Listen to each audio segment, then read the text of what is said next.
Obra literaria. Eventos del retorno de Cristo. Una historia de redención. Capítulo 8. El reino milenial. Parte 3. Se equivocan los que piensan que la gran fiesta en Jerusalén ha finalizado, porque al terminar la gran degustación santa, se dispone el tiempo para la entrega de las recompensas y los galardones para los justos resucitados. A excepción de los miembros de la Iglesia, quienes ya fueron recompensados en el tribunal de Cristo, se premiará en este momento las obras de todos los santos que amaron a Dios con todo su corazón. Desde Abel en el Génesis hasta el último valiente decapitado por manos del anticristo en la gran tribulación, serán ahora generosamente recompensados. Viene Jehová y su recompensa junto a él, su paga delante de su rostro. Se abre el tiempo para reconocer a todos los que acumularon tesoros en el cielo, tiempo en el cual el Padre Celestial manifestará públicamente los que se sentarán a la derecha y a la izquierda en el reino de su Hijo, exhibiendo su justicia como la luz y su derecho como el mediodía. No hace falta decir que la entrega de estas condecoraciones se realizará con total imparcialidad, ni favoreciendo al pobre ni complaciendo al rico. Es momento de otorgar el galardón a los siervos de Dios, a los que temieron su nombre, así de pequeños como de grandes, porque Jehová conoce el camino de los justos, escudriña la mente y prueba los corazones, para dar a cada uno según el fruto de sus obras. Serán recompensados los que por causa de la obra de Dios tuvieron que dejar sus casas, sus familias y sus tierras, y ahora recibirán 100 veces más de parte de Cristo. También serán favorecidos los que se negaron a practicar su propia justicia para ser vistos por los hombres, los que dieron limosna sin hacer tocar trompeta para ser alabados públicamente. Por el contrario, sus buenas obras las hicieron con toda prudencia y en secreto, por lo cual nuestro Padre que mira en lo secreto les recompensará en este momento en público.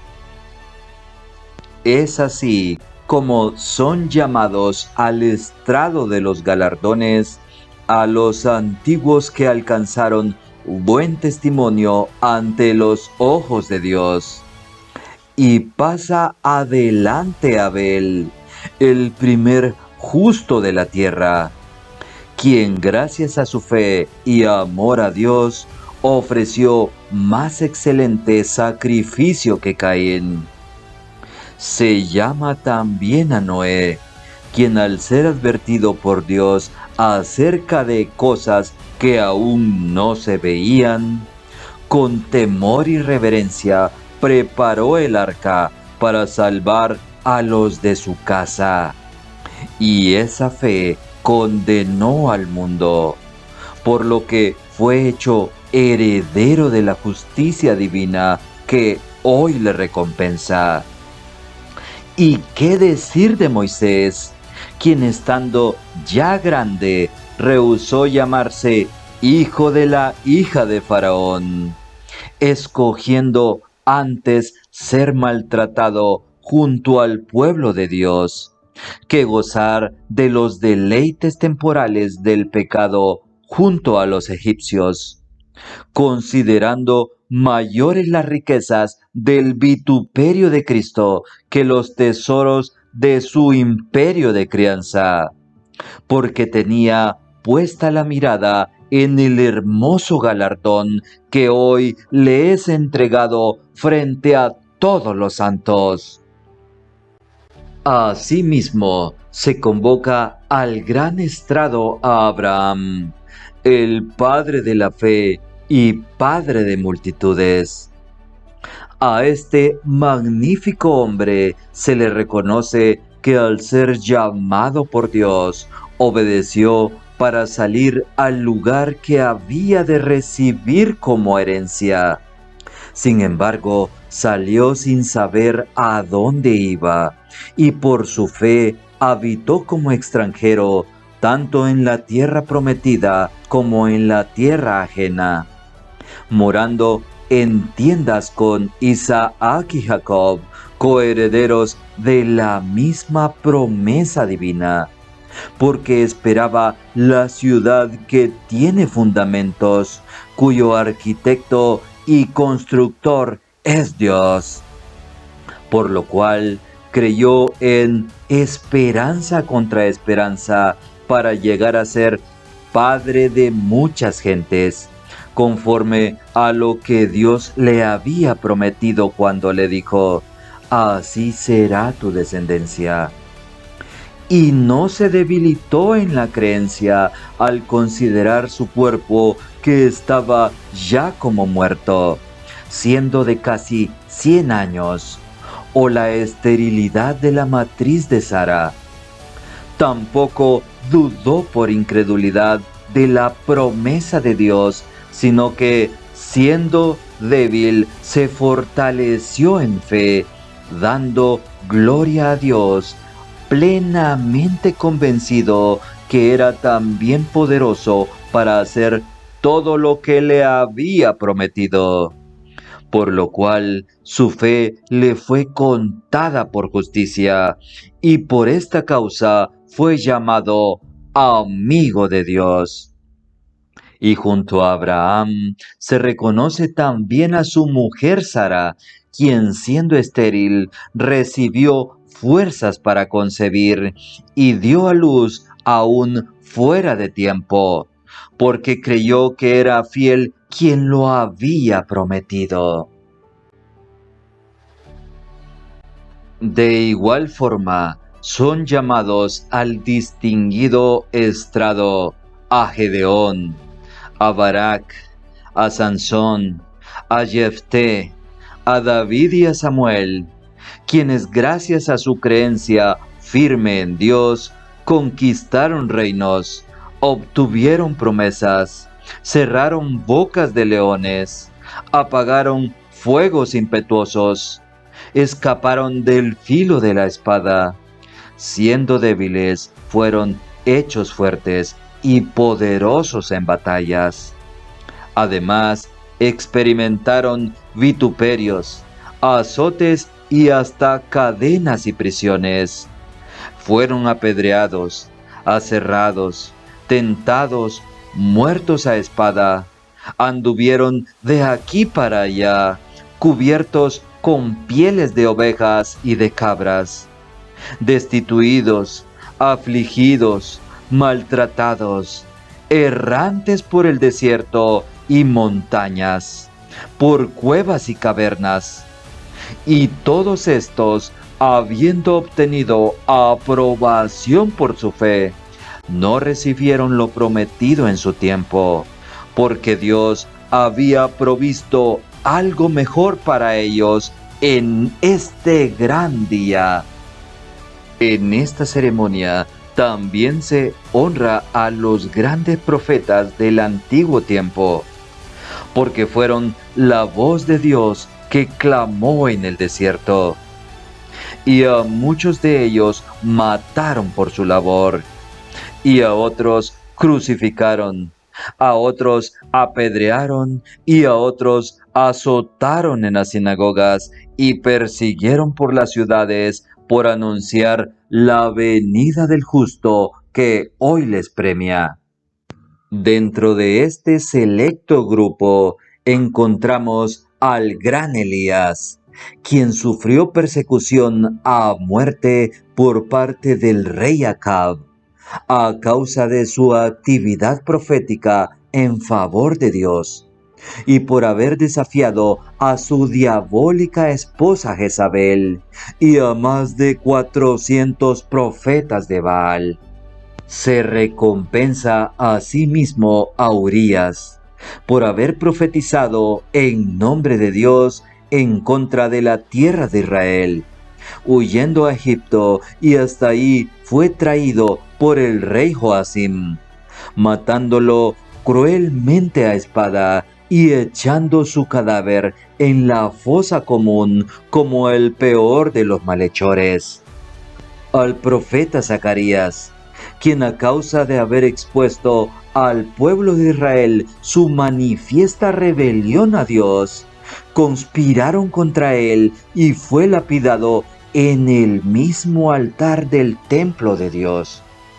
¿Y qué decir de Daniel, Ananías, Misael y Azarías, quienes resistieron la opresión política e idólatra del reino pagano de Nabucodonosor en Babilonia, prefiriendo antes ser lanzados al foso de los leones o ser quemados vivos en el horno de fuego ardiendo, que renegar de la ardiente fe en su Creador, por lo cual se les otorga hoy una amplia y generosa entrada en el reino de nuestro Señor Jesucristo. Sin embargo, como se mencionó anteriormente, esta ceremonia no solo recompensa a los grandes de Dios, sino también a los pequeñitos de nuestro Padre, porque es llamada al estrado público a la viuda pobre que echó solamente 2 blancas en el arca de las ofrendas, porque de su pobreza dio a Dios todo lo que tenía.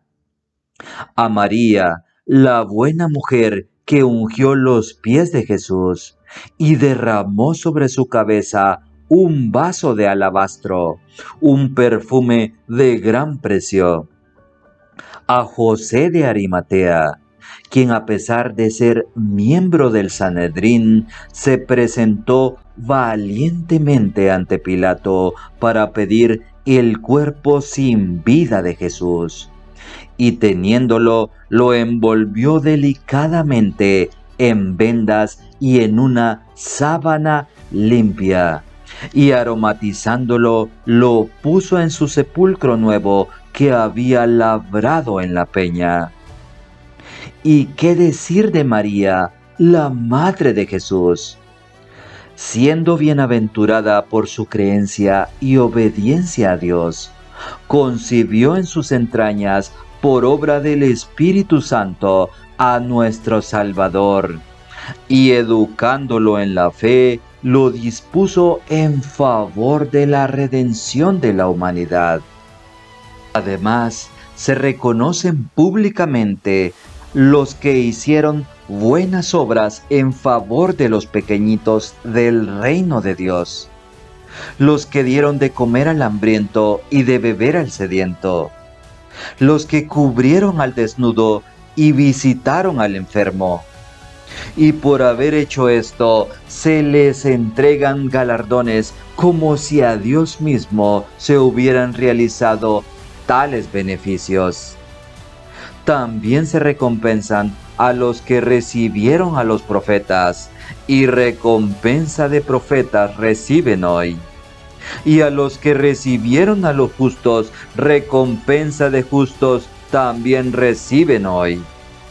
De igual forma, nuestro Señor no se olvida de todos los bienaventurados que atendieron su histórico sermón en la montaña, porque les tiene grande galardón a los pobres en espíritu, pues de ellos es el presente reino. A los que lloraron, porque hoy reciben consolación. Los que fueron mansos, porque reciben ahora la tierra por heredad. Los que tuvieron hambre y sed de justicia, y ahora son saciados. Los misericordiosos, porque hoy reciben misericordia. Los de limpio corazón, porque ahora contemplan a nuestro Dios. Los pacificadores, porque son reconocidos públicamente como hijos de Dios. Los que padecieron persecución por causa de la justicia, pues de ellos es el presente reino. Gócense y alégrense todos estos, porque su galardón fue esculpido cuidadosamente en los cielos y se les entrega ahora con mucho amor sobre la tierra. Finalmente, pero no por ello menos importante, es el turno de llamar al estrado de los galardones a todos nuestros hermanos surgidos durante los últimos tiempos de la antigua humanidad, en los angustiantes años de la tribulación.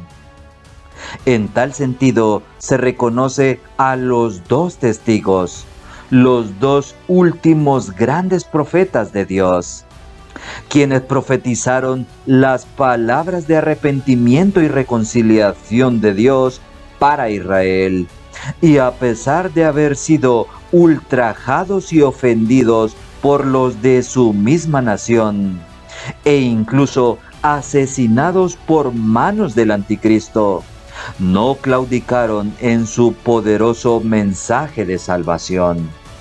A los 144,000 sellados de Dios, porque sus palabras llevaron esperanza en un mundo entregado a la idolatría, y aunque en ocasiones pudieron llegar a sentirse acorralados en su misión, en esos momentos es cuando mayor auxilio recibían de nuestro Señor Jesucristo. Y por último, pasamos con nuestros hermanos del remanente de Dios, quienes en un alto porcentaje fueron el resultado del trabajo incesante de los dos testigos y de los 144,000 sellados de Dios. Como vimos en los capítulos anteriores de esta obra, nuestros hermanos del remanente pasaron por terribles angustias por amor a nuestro Dios. Sufrieron problemas familiares y de aislamiento social, porque muchos de los integrantes de sus familias siguieron los caminos del anticristo, dejándolos solos y sin protección. También pasaron por aflicciones económicas al no permitir ser marcados con el número de la bestia en sus manos o en sus frentes, prefiriendo soportar hambre y sed antes que aceptar los designios del mundo. Otros de ellos optaron por vivir en el desierto e incluso hasta morir por manos de impíos, porque tenían puesta la mirada en su salvación. Dios les prometió que enjuagaría las lágrimas de sus ojos, que ya no volverían a tener hambre ni sed jamás, y el sol nunca más les angustiaría, que llegaría el día que descansarían de sus pesados trabajos, y que sus bellas acciones les seguirían a donde quiera que vayan, porque tenían puesta la mirada en el galardón que hoy se les entrega bajo una nube de emoción y gran algarabía.